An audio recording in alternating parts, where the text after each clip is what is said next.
महेंद्र ठाकूर हे नाव जरी घेतलं तरी आज शहरात एक बऱ्यापैकी लोकांना माहिती आहे की एक आर्किटेक्ट म्हणून एक वेगळ्या पद्धतीचा तुम्ही ठसा उमटवला अगदी कमी कालावधीत। तर मी तुम्हाला म्हणेन तुम्ही वास्तुविशारद म्हणून कशी सुरुवात केली आणि तुम्हाला या क्षेत्रात येण्याची प्रेरणा काय? आर्किटेक्चर हे स्पेलिंग सुद्धा मला येत नव्हतं। मी आर्किटेक्चर असं लिहायचो आर्किटेक्चर, त्या नावा या माणसाच्या नावाने आर्किटेक्चरच्या विद्यार्थ्याच्या नावाने एवढे बॅलन्स। तेव्हापासून मला वाटलं की हे आर्किटेक्चर म्हणजे काय, मग त्या क्षेत्रात मी जात गेलो। या शहरात कधी आला आणि तुम्ही वयाच्या कोणत्या वर्षी वास्तुविशारद म्हणून काम केलं? मी पिंपरी चिंचवड शहरात आलो 2004 साली। पिंपरी चिंचवड शहरातला असा कोणता प्रोजेक्ट आहे की तो तुम्ही पहिल्यांदा हातात घेतला आणि नवीन ज्यावेळेस एखादा क्लायंट आपल्याला काम देतो त्यावेळेस त्याची बघण्याची दृष्टी काय? सगळ्यात पहिला प्रोजेक्ट माझा बंगल्याचा होता। भोसरीत एक छोटासा बंगला होता साऊथ इंडियन माणसाचा। त्याने सांगितलं हा प्रोजेक्ट मला बंगला बांधायचा आहे आणि त्याला लिगली बांध, तो इलिगल बांधायला चालला। तर मी त्याला सांगितलं इलिगल नका बांधूयात, आपण नियमाप्रमाणे महानगरपालिकेच्या नियमाप्रमाणे तो आपण बंगला बांधूयात। तो माझा पहिला प्रोजेक्ट पिंपरी चिंचवड महानगरपालिकेत सँक्शन केलेला। सुरुवातीला ज्यावेळेस काम सुरू केलं त्यावेळेस काही चुकाही घडल्या असतील? चुका घडल्या, पण ते मनाची तयारी होती की आपण जे करतो त्यात चुकणार आहे, पण ते शिकायलाही मिळणार आहे। त्यामुळे वाटत होतं की आपण चुकणार पण सोल्युशन पण आपल्याकडे निघणार आहे। तुमचा आवडता आर्किटेक्ट कोण? ली कॉर्ब्युझियर, त्याच्यानंतर मुंबईतले तलाठी पंत म्हणून एक आहेत। 3D आहे, BMI, AI, तर ह्या सगळ्याचा तुमच्या ह्या क्षेत्रात काय परिणाम होतोय? हे जे सॉफ्टवेअर आहे हे आम्हाला सपोर्ट करणारे सॉफ्टवेअर आहे। ते सॉफ्टवेअरमुळे ते कॉम्पिटिशन वाढत असा विषय नाही। आत्ताच्या काळातल्या जे तरुण आहेत ज्यांना आर्किटेक्चर ह्या फर्म क्षेत्रात यायचं आहे त्यांना काय तुम्ही संदेश द्याल आणि काय त्यांच्याकडे आव्हानं काय?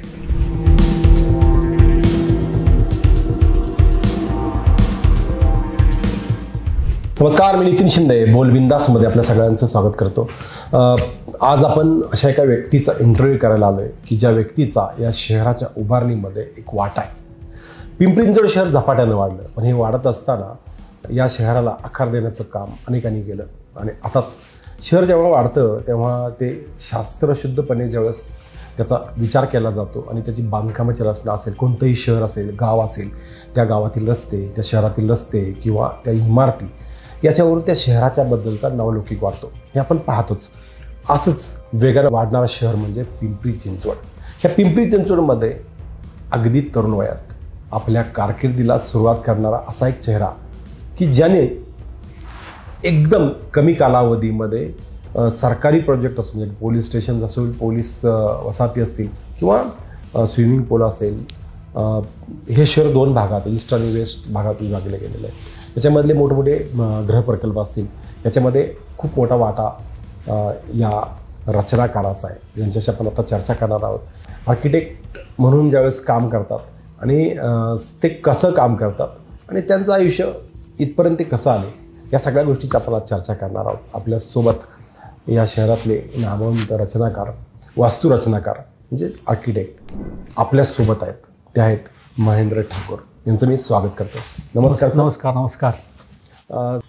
मी जस्ट आपण एक गप्पा मारणार आहोत आणि तुमच्या एकूण प्रवासाबद्दल जाणून घेणार आहोत। महेंद्र ठाकूर हे नाव जरी घेतलं तरी आज शहरात एक बऱ्यापैकी लोकांना माहिती आहे की एक आर्किटेक्ट म्हणून एक वेगळ्या पद्धतीचा तुम्ही ठसा उमटवला अगदी कमी कालावधीत। तर मी तुम्हाला म्हणेन तुम्ही वास्तुविशारद म्हणून कशी सुरुवात केली आणि तुम्हाला या क्षेत्रात येण्याची प्रेरणा काय होती? तसं पाहायला गेलं तर माझं शिक्षण उत्तर महाराष्ट्रात झालं आहे। मी बेसिकली खानदेशातला आहे, नंदुरबारमधला। 10वी ते 12वीमध्ये नंदुरबार शहरात झाली। आमच्या गावात आर्किटेक्चरचं कॉलेज होतं, ते मी 11वी-12वीत असतानाच ते कॉलेज तिथं स्टार्ट झालेलं होतं आणि त्यावेळेस मी पार्ट टाईम जॉबही करायचो STD PCO याच्यावर।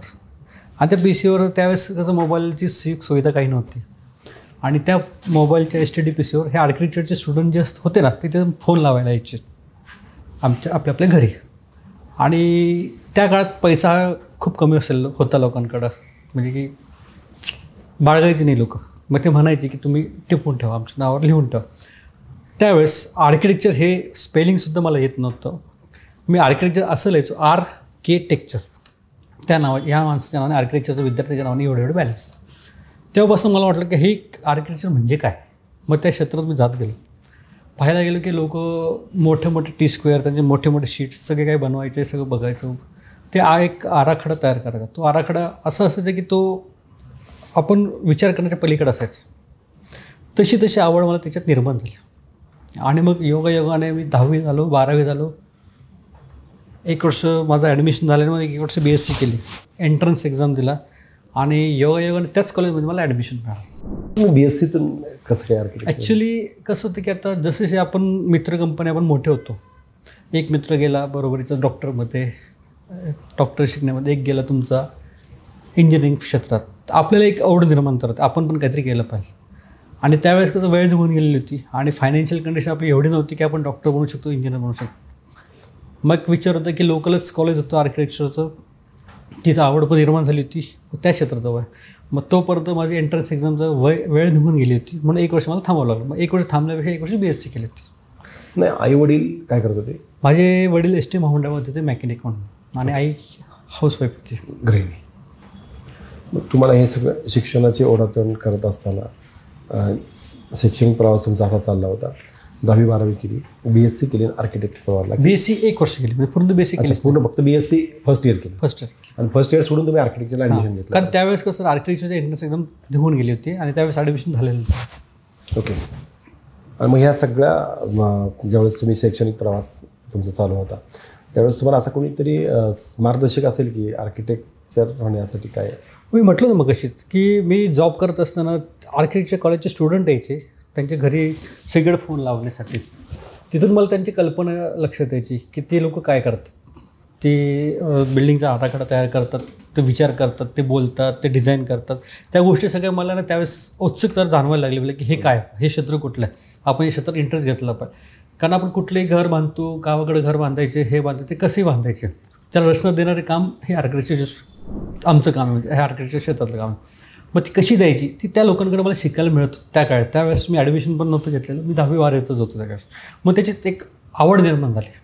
तर मला सांगा, पिंपरी चिंचवडमध्ये अगदी तरुण वयात तुम्ही काम सुरू केलं, म्हणजे ह्या शहरात आल्यानंतर ह्या शहरात कधी आला आणि तुम्ही वयाच्या कोणत्या वर्षी वास्तुविशारद म्हणून काम सुरू केलं? मी पिंपरी चिंचवड शहरात आलो 2004 साली. ओके. 2004 ते 2009 पर्यंत प्रवास थोडा अवघड होता, अडचणीचा होता, फायनान्शियली खूप हे होतं. पण 2004 त्यातला एखादा अनुभव सांगता येईल का की असं खूप असं? मी 2004ला मी जॉब केलेला. आलो, कॉलेज संपलं, गावाकडनं बॅग भरली, पुण्यात उतरलो, नाशिक फाट्यावर, तिथून बस पकडली, भोसरीत आलो.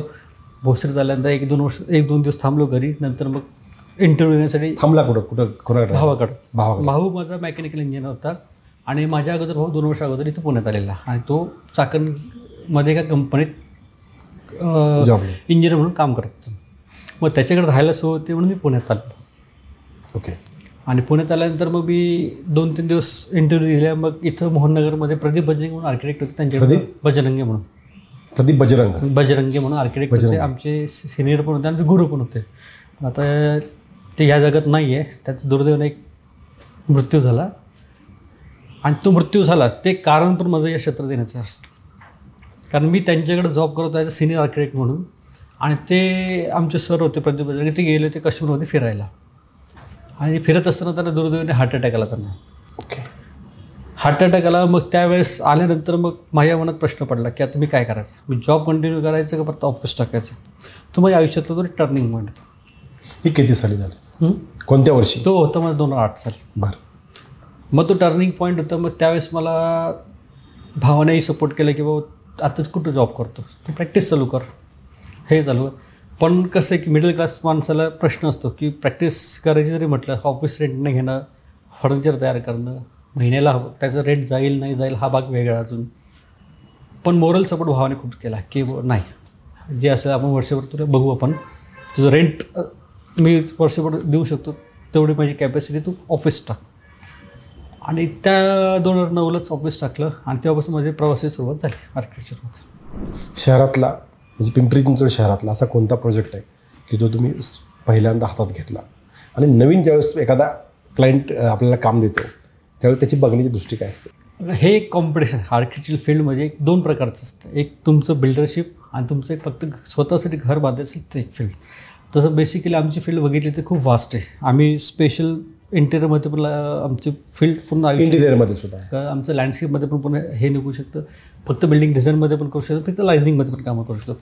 फील्ड वास्ट असल्यामुळे तुम्हाला आपल्या ज्या क्षेत्रात ज्याच्यात आपण काम करू शकतो ते आपण क्षेत्रात देण्याचा प्रयत्न करू. सगळ्यात पहिला प्रोजेक्ट माझा बंगल्याचा होता. भोसरीत एक छोटासा बंगला होता साऊथ इंडियन माणसाचा, त्याने सांगितलं हा प्रोजेक्ट मला बंगला बांधायचा आहे आणि त्याला लिगली बांधायचा.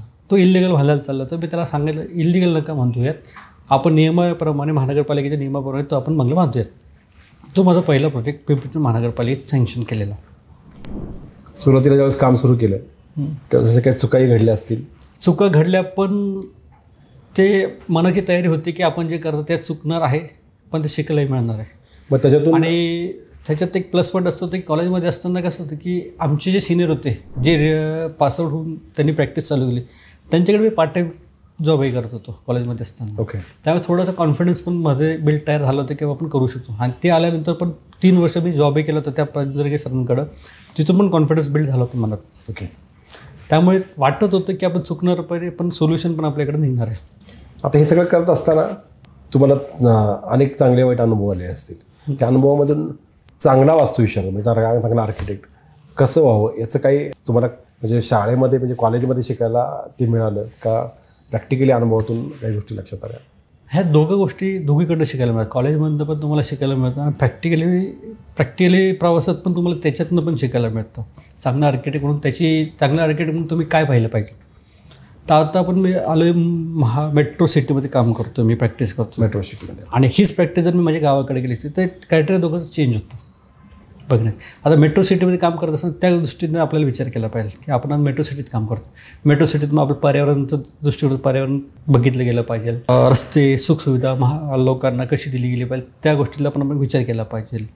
सस्टेनेबल स्ट्रक्चर पण आपण विचार केला पाहिजे की काळाची गरज काय आता आणि नवीन मॉडर्न काय चाललं आहे की भविष्यात ते ट्रेंड काय चालली.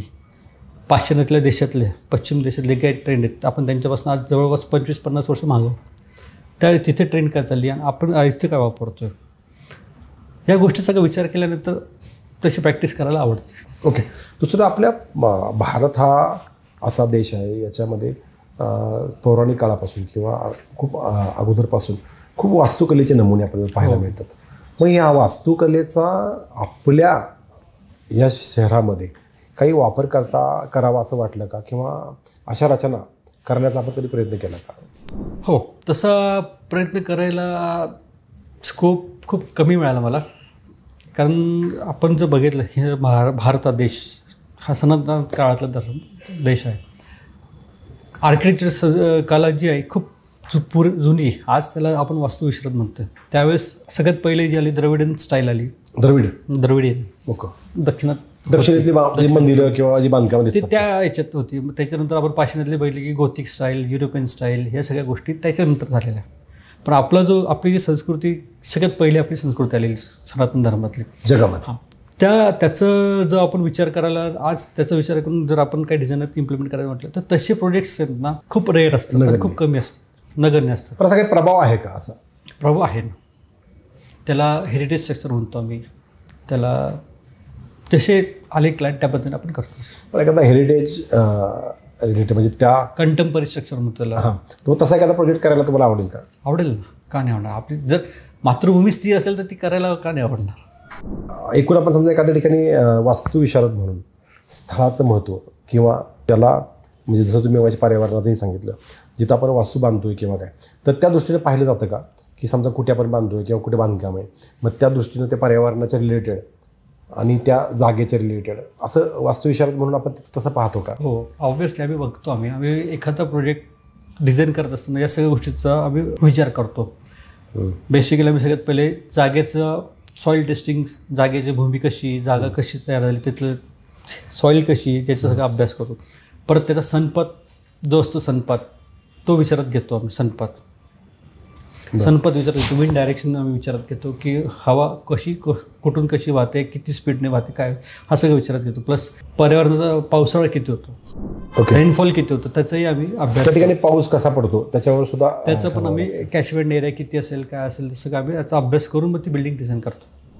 जसं आपण आत्ता आपल्या भारतीय वास्तुकलेचं सांगितलं तसं तुम्ही मगाशी बोलताना सांगितलं की पाश्चिमात्य देशात काय चाललं किंवा फॉरेन कंट्रीजमध्ये काय वेगवेगळे प्रयोग चालू आहेत का, जसं की आपण अजून वेगळ्या पद्धतीनं आपल्या देशात काही आणता येईल का तसं.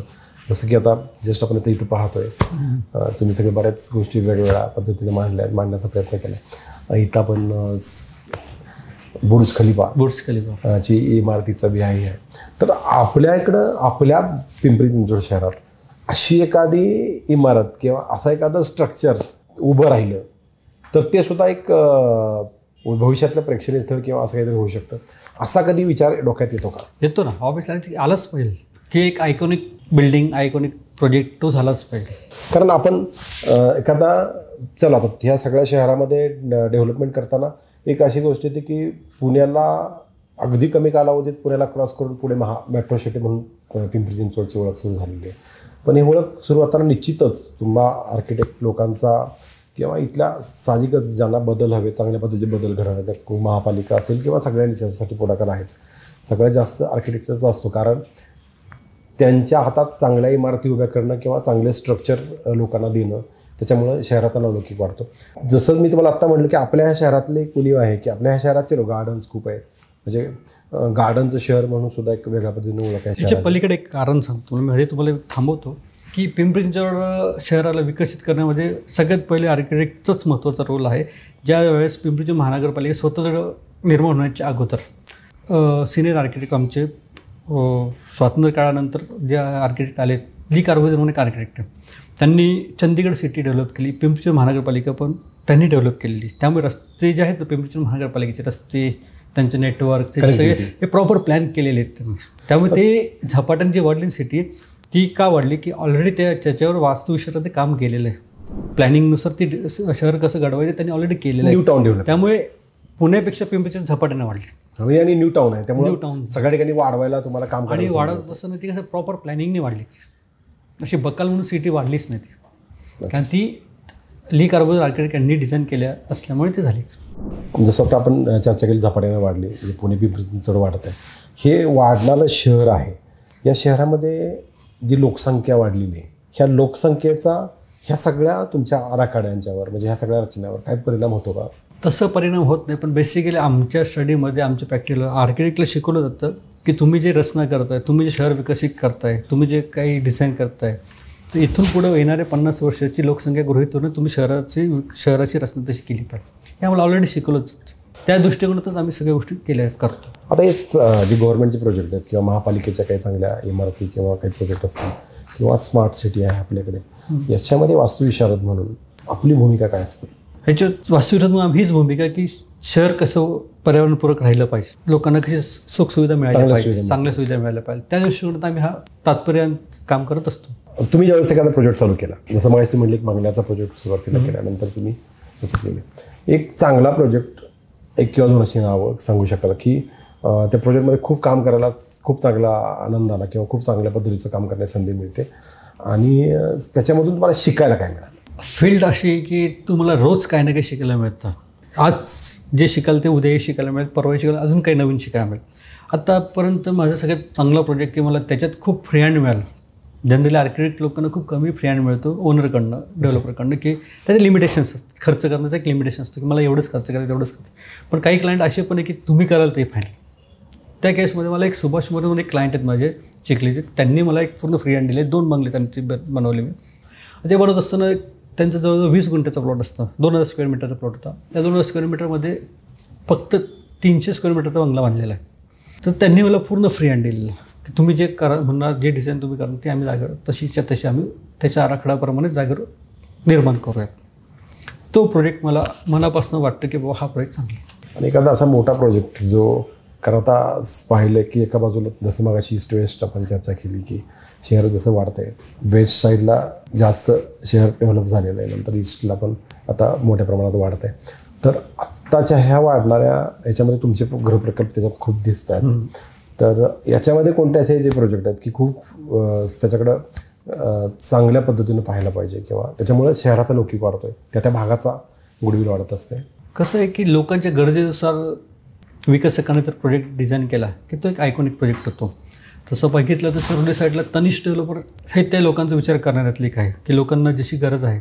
बेसिकली फ्लॅट करताना किंवा एखादी बिल्डिंग डिझाईन करताना मेन बेसिक हे बघितलं जातं की आपलं बजेट किती, बजेटनुसार त्याची गरज पूर्ण फुलफिल करायचं हे काम त्या विकासकाने केलेलं चांगल्या पद्धतीने. शहराचा विकासासाठी, विकास होण्यासाठी, विकास कामं करण्यासाठी त्या विकसकाचा पण तेवढंच हातभार असतो की आम्ही जे करतो आहे ते जागेवर उपयोग करून देणं आणि लोकांना पुरवणं, हे त्यांचं पण रोल तेवढंच असतं. तसा एक प्रोजेक्ट पाहिला तर तनिष नावाचे जेवढे पण असतील चौरी साईडला, तनिष पार्क, तनिष ऑर्चिड, हे प्रोजेक्ट तसे आहेत चांगले पूर्वेकडच्या साईडला.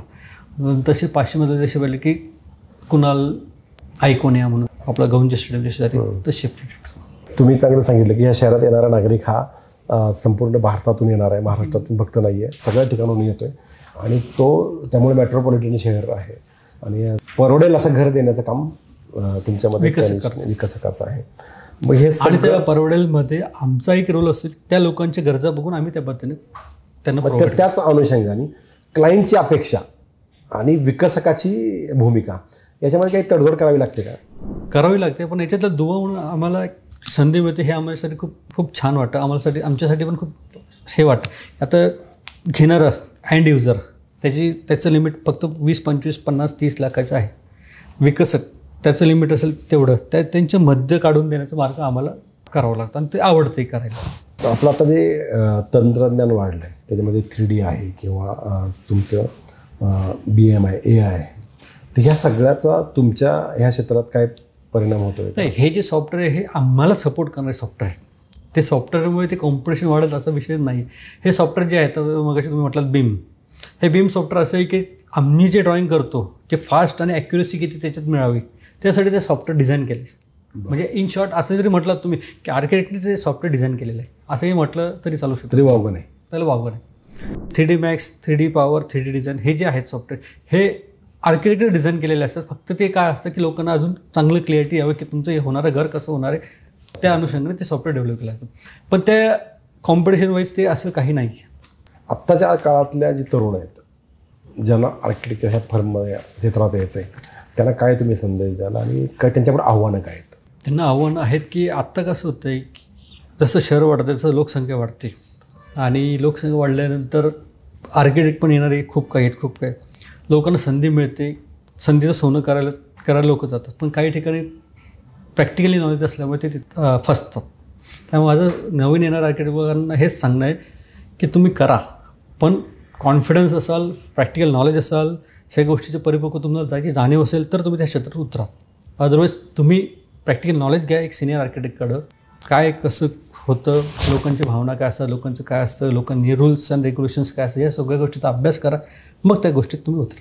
तुम्हाला कोणत्या प्रकारचं वास्तुकला आवडते?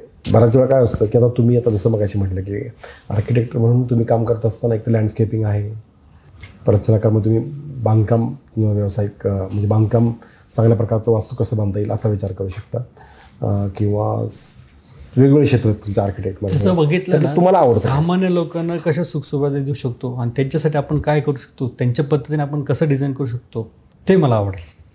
म्हणजे कन्स्ट्रक्शन फील्डमधलं तेच आवडतं मला. ते आवडेल. त्यामुळे तुम्ही कन्स्ट्रक्शन फील्डमध्ये जास्त हे करा. कारण त्याच्यानंतर जर आपण ते नाही पाहिलं तर इंटिरियर करणं, लँडस्केप करणं हे कसे की हाऊस येऊन आपण करणार, गरज म्हणून नाही करणार. ओके, गरज आपल्या घराची असते, गरज घराची असते. त्यामुळे गरज जी आहे ना ती गरज आम्ही त्या गरजेसाठी आपण उपलब्ध आहे.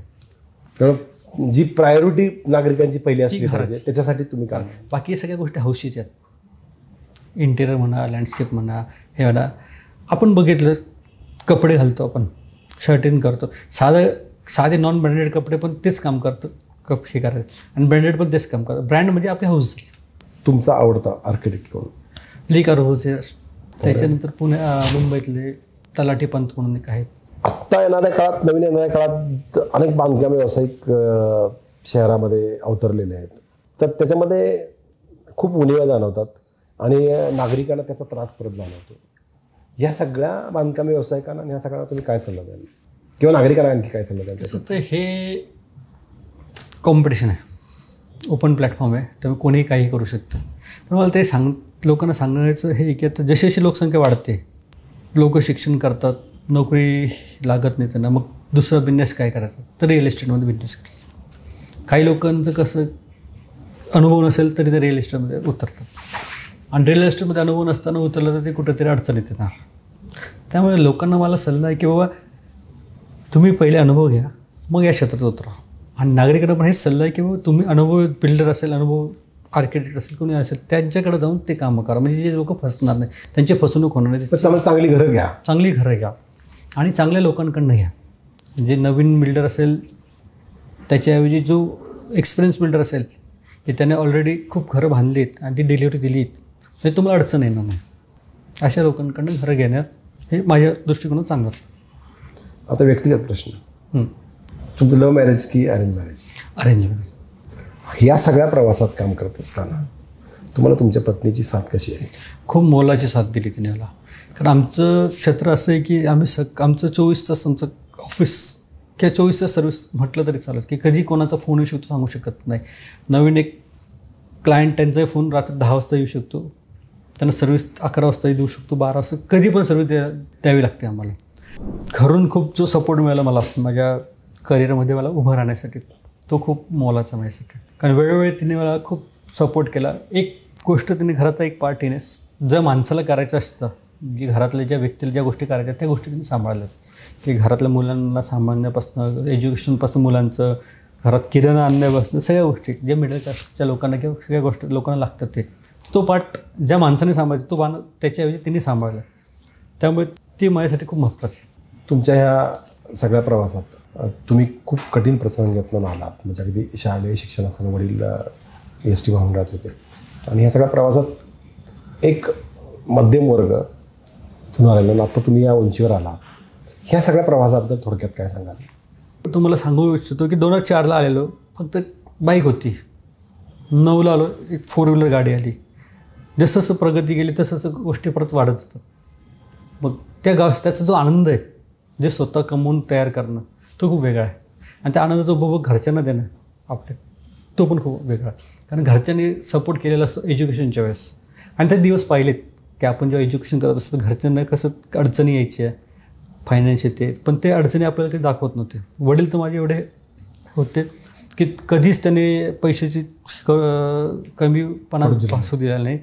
आणि पैसे नसले तरी ते पैसे कसे तरी अरेंज करायचे, कोणाकडनं तरी व्याजाने पैसे घेऊन देणं, कोणाकडनं उधारीवर पैसे घेऊन देणं. फक्त त्याच्या एवढंच होतं डोक्यात की मुलांना शिकवायचं. आणि मी किती भाऊ?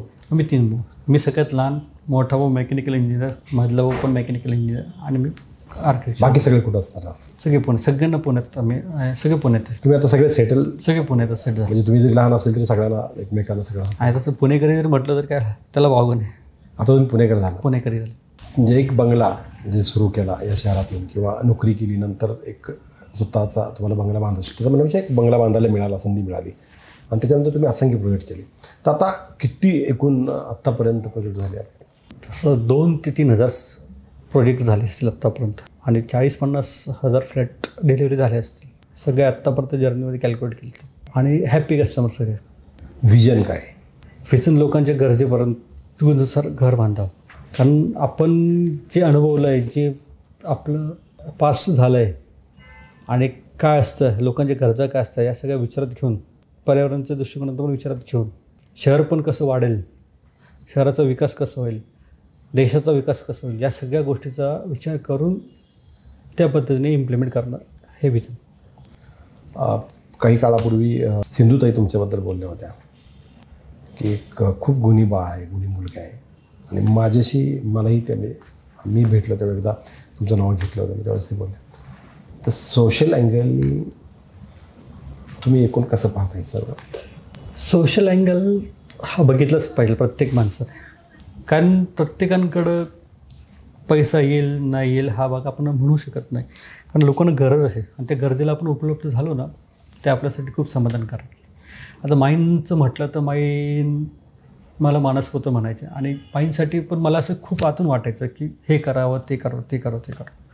आणि ते कधी पण माईंनी बोलवलं तर झटपट माईंसाठी आम्ही तत्पर त्यांच्या सेवेसाठी हजर असायचो. तर माझं प्रामाणिकपणे सगळ्यांना मते प्रामाणिकपणे प्रत्येकाला जशी त्याची इच्छाशक्ती असेल, काही ना काही त्यांना आपण ज्यांना गरज असेल, गरजवंत लोकांना मदत करावी. मदत केलेली कधी तुम्हाला कमी पडणार. खूप छान, आपल्याशी मस्त गप्पा मारता आल्या.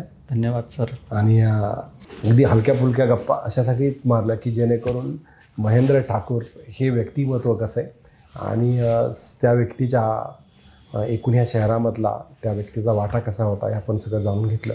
खूप मोठे प्रोजेक्ट त्यांनी आता केलेत आणि अजूनही सुरू आहेत. हा प्रवास सुरूच राहील. त्यांना पुढच्या प्रवासाबद्दल शुभेच्छा आहेतच या बोलबिंदाच्या टीमकडून. आणि खूप ह्या शहरामध्ये चांगले प्रकल्प हो. शहर नावलौकिकाला येताना महेंद्र ठाकूर हे यांचं नाव अधिक मोठं हो या शुभेच्छा पुन्हा एकदा देतो आणि बोलबिंदास प्रेक्षकांसाठी आता थांबतो. धन्यवाद. धन्यवाद. जय महाराज. धन्यवाद.